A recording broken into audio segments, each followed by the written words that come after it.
সীতারাম ইয়েচুরিকে ফের রাজ্যসভায় মনোনীত করতে পলিট ব্যুরোকে প্রস্তাব বঙ্গ সিপিএমের। এই মর্মে ইয়েচুরি নামে শিলমোহর দিল রাজ্য কমিটি। এই রাজ্য থেকে রাজ্যসভায় একজন সাংসদ নির্বাচিত করতে 42 জন বিধায়কের সমর্থন প্রয়োজন, কিন্তু বামেদের হাতে রয়েছে 31 জন বিধায়কের সমর্থন।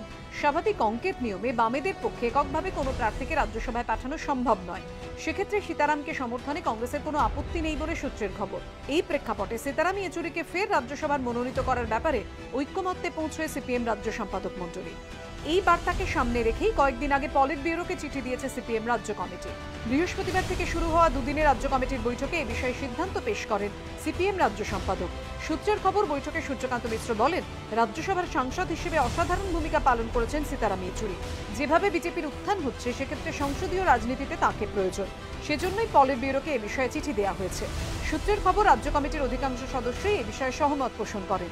কংগ্রেসের সঙ্গে সমঝোতা নিয়ে প্রশ্ন তুলে হাওড়া ও বর্ধমানের 2 সদস্য সরাসরি বিরোধিতা না করলেও এ বিষয়ে মৃদু আপত্তি তোলেন।